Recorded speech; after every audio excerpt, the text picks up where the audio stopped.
Have you ever been deep into watercolor painting and then suddenly, bam, those pesky cauliflowers appear, ruining your masterpiece? Ugh, I know the struggle. Today I'll show you exactly why those blooms happen and how you can avoid them. By the end of this video, you'll know how to keep your washes smooth and seamless. So let's dive in. First, let's talk about why cauliflowers or blooms or backwash occur. They happen when a wet brush or a drop of water hits a drying wash.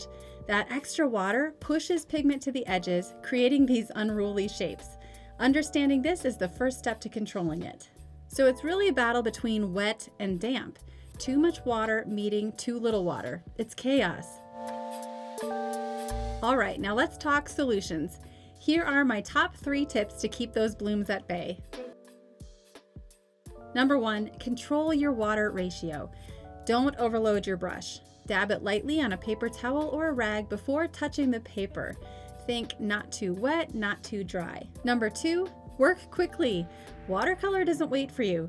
Paint your washes confidently and keep the edges wet. Work fast and just keep that paint moving. A thirsty brush is your best friend for smoothing out any edges before they dry. Number 3, avoid overworking. Once your wash starts to dry, resist the urge to poke at it. Let it dry completely before adding more layers. One of my favorite watercolor artists, Mary White, likes to say, get in, get out, and leave it alone. Extra tip here, use quality watercolor paper. In this example, I used cheap craft store watercolor paper. And in this demonstration, I used my best Arch 140-pound cold pressed cotton watercolor paper. A quality surface makes a huge difference, and it makes it so much easier to control your water and to get great results that you love.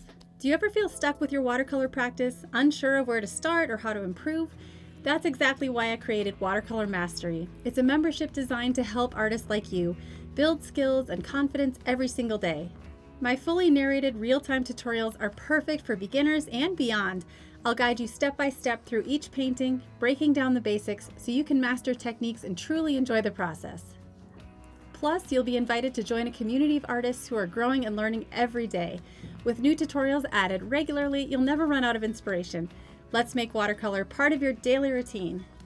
Another pro tip for avoiding those cauliflowers: use big brushes for your washes. We already mentioned working fast, but using a big brush will really make it so much easier to work fast. Also, the quality of your brushes matter. I really enjoy using natural bristle Kolinsky sable brushes, or my favorite silver black velvet brushes. These are a combination of synthetic and natural hairs. Some final thoughts: if you do end up with a bloom, don't panic.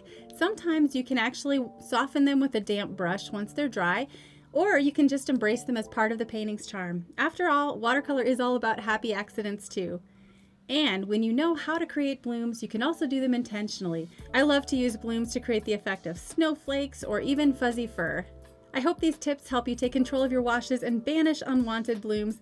Now it's your turn. Grab your paints, try these techniques, and let me know how it goes in the comments. Don't forget to like, subscribe, and hit that bell so you don't miss any watercolor wisdom. Happy painting!